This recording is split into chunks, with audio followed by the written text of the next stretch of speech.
प्रस्तुत है कवि नागार्जुन द्वारा रचित कविता फसल, जिसे मैं आपको सरल शब्दों में समझाने का प्रयास करूंगी। सबसे पहले तो फसल शब्द सुनकर मन में प्रश्न उठता है कि फसल क्या है, इसे कैसे उपजाया जाता है। कवि ने इस कविता के माध्यम से समझाने का प्रयास किया है कि दो चार लोगों की मेहनत का परिणाम फसल नहीं होती है, बल्कि प्रकृति और मनुष्य के पारस्परिक सहयोग का परिणाम होती है फसल। किसानों का अथक परिश्रम का परिणाम होती है फसल। यह कहना गलत ना होगा कि आज उपभोक्तावादी संस्कृति धीरे धीरे अपने पांव पसार रही है। हम पूरी तरीके से उस पर निर्भर होते जा रहे हैं। शायद इसी को ध्यान में रखते हुए कवि नागार्जुन जी ने हमें कृषि संस्कृति से जोड़ने का प्रयास किया है। हम बाजार जाते हैं, ज़रूरत की वस्तुएं एवं अनाज खरीद कर लाते हैं, आवश्यकता अनुसार उनका उपयोग भी करते हैं, लेकिन जितनी आसानी से हमने सामान को खरीदा, प्रयोग में ले आए, फसल को उगाना उतना आसान काम नहीं है। यदि देखा जाए तो आज की पीढ़ी के बच्चों को तो यह पता ही नहीं है कि खेत खलिहान क्या होता है, तो फसल को उपजाने की प्रक्रिया से उनका परिचय कहाँ हो पाएगा। केवल कुछ ही बच्चे ऐसे हैं जिनको इस बात की जानकारी है कि फसल क्या होती है तथा उसकी उपज में किसका किसका योगदान होता है, और वही बच्चे जानकारी रख सकते हैं जो कि ग्रामीण परिवेश से जुड़े हुए हैं।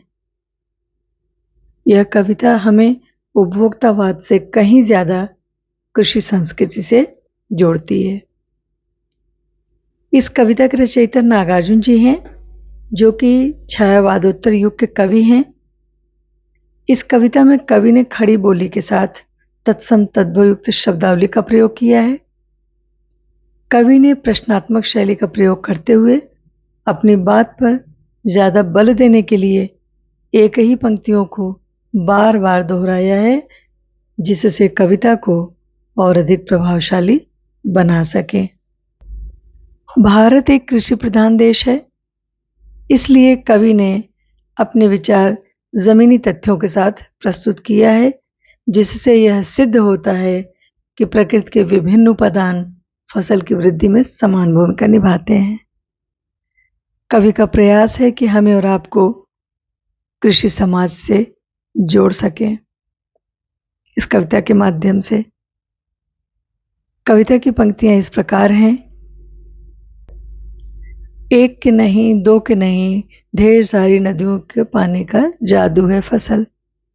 कवि नागार्जुन जी कहते हैं कि फसल को उपजाने तथा उसे समृद्ध बनाने में जल का महत्वपूर्ण योगदान होता है। फसल एक दो नहीं, बल्कि अनगिनत नदियों के पानी का जादुई परिणाम होती है। अब जरूर मन में प्रश्न उठता है कि अनेक नदियों का पानी कैसे एक खेत में जा सकता है। आप सभी ने विज्ञान विषय में, यानी विज्ञान विषय के अंतर्गत जल चक्र अर्थात वाटर साइकिल के बारे में पढ़ा होगा। तो आप सभी को पता होगा कि विभिन्न नदियों के पानी से भाप बनती है, जो बादल के रूप में एकत्र होकर जल के रूप में वर्षा करती है। यही जल यानी पानी से, इसी पानी से फसलों की सिंचाई होती है, यानी फसल के अंकुरण से लेकर के पूरी फसल तैयार होने तक की प्रक्रिया में जल का बहुत बड़ा योगदान होता है। अगली पंक्ति है, एक के नहीं, दो के नहीं, लाख लाख कोटि कोटि हाथों के स्पर्श की गरिमा है फसल। प्रस्तुत पंक्तियों में कवि का कहना है कि एक दो नहीं, बल्कि लाखों करोड़ों हाथों ने इसे स्पर्श किया है। कहने का तात्पर्य है कि एक दो नहीं, बल्कि लाखों करोड़ों किसानी हाथों ने फसल की रोपनी की है, उनकी निराई की है, गुड़ाई की है, देख रेख की है, तब जाकर के फसल तैयार हुई है। अगर हम अभी केवल अपने स्तर पर देखें तो एक पौधा हम गमले में लगाते हैं, न जाने कितनी बार उसकी देख रेख करते हैं। इसकी तुलना में यदि हम देखें तो खेत में फसल तो अनगिनत पौधों के रूप में होती है, जिसके लिए किसान को दिन रात अथक परिश्रम करना पड़ता है। इसलिए कवि नागार्जुन जी कहते हैं कि लाखों करोड़ों हाथों के गरिमा के रूप में यह फसल होती है। कहने का तात्पर्य यह है कि लाखों करोड़ों किसानों के मेहनत का परिणाम फसल के रूप में हमें दिखाई देता है। अगली पंक्ति है, हजार हजार खेतों की मिट्टी का गुणधर्म है फसल। इस पंक्ति के माध्यम से कवि बताना चाहते हैं कि फसल, पानी और इंसानी परिश्रम जो कि किसानों द्वारा किए जाते हैं वही काफ़ी नहीं है, बल्कि फसल को उपजाने में इन दोनों के अलावा उत्तम कोट की मिट्टी की भी भूमिका होती है। एक या दो नहीं बल्कि हजारों खेतों की उपजाऊ मिट्टी का जो गुणधर्म होता है और उसकी विशेषताएं होती हैं वो इस फसल में समाहित होती हैं। अगली पंक्ति है कि फसल क्या है, और तो और कुछ नहीं, वह नदियों के पानी का जादू है। इस पंक्ति के माध्यम से कवि स्वयं प्रश्न करते हुए प्रत्युत्तर के रूप में हमें समझाने का प्रयास करते हैं कि फसल नदियों के पानी का जादू है, यानी नदियों के पानी से फसल की सिंचाई होती है, फसल बढ़ती है। समय समय पर यदि उसकी सिंचाई ना हो तो फसल सूख जाएगी, यानी फसल की वृद्धि व समृद्धि में पानी की बहुत ज़्यादा बड़ी भूमिका होती है। हाथों के स्पर्श की महिमा है, भूरी काली संदली मिट्टी का गुणधर्म है फसल।